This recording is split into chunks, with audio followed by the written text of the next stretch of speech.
Hey, what is up guys, MKBHD here, and this Moto Z might be one of the prettiest phones I've ever held. But you don't really buy a phone just because it's pretty. I mean, some people do, but you don't really want to lock yourself into like a 2-year contract just because something was pretty and attractive and shiny in the store.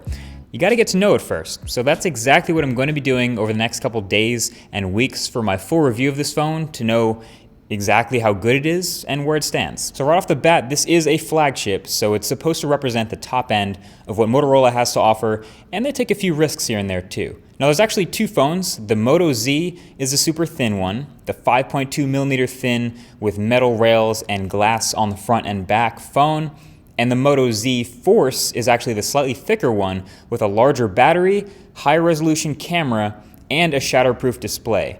And the Force is actually only 7 millimeters thin, but it actually feels thick next to the regular Moto Z, which is pretty ridiculous. Now, I've said it before, and I'll say it again, this is definitely one of the sleekest, and I think one of the prettiest phones I've ever held. For some reason, I just really like the way it looks, especially with no fingerprints on it, and especially with the black front, so you don't see any of the sensors. But once you actually take a look around the phone, there's definitely a couple eye raisers. There's a big old camera bump on both phones. There's a big enough bump that it rocks if you try to type on a table. There's some awkwardly placed buttons up here on the top right-hand corner. Can't say I'm a fan of those right off the bat. And there's only one speaker up top with the earpiece. It does face you, but there's no counterpart on the other side, so it doesn't seem like audio is a big priority. And if you look around this phone enough, you'll realize that there is no headphone jack at all.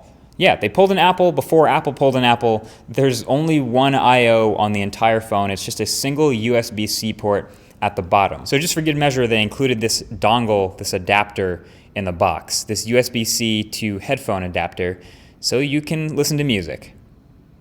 Yeah, welcome to 2016. Anyway, I'm going to try to look past all that because this phone has a lot going for it. It's a flagship spec for a flagship price that will be revealed soon, but Snapdragon 820, 4 gigabytes of RAM, a 13 or 21 megapixel camera, depending on if you get the Moto Z or Moto Z Force, and a 5.5-inch 2K AMOLED display right up front above this little square fingerprint reader, which was quick to set up and has been working great so far. There is a micro SD card slot up top for expandable storage, and it's sticking with the classic Motorola stockish Android with a couple tweaks and additions, so pretty clean software experience here too. So good on Lenovo for keeping with that.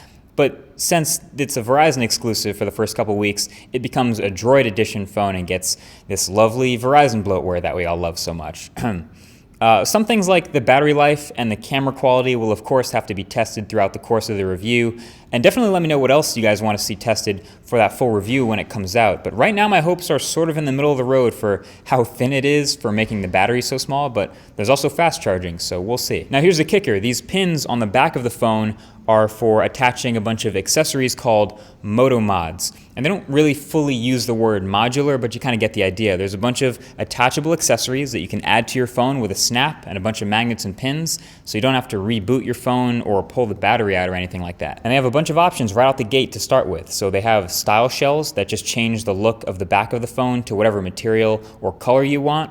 But they also have these little battery power packs to add 2200 milliamp hours to the phone.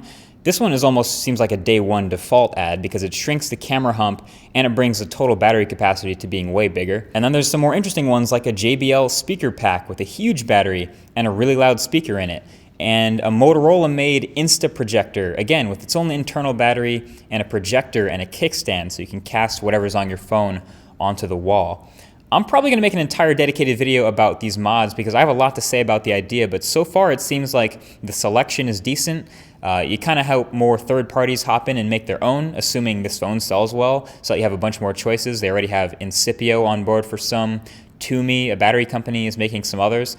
So that's kind of the kicker feature of this phone. So some people will probably find it really cool and make that worth picking up the phone itself. Either way, that's just the first impression. I will know a lot more about this phone shortly, but until then, be sure to be subscribed if you haven't already to be able to see what's up next.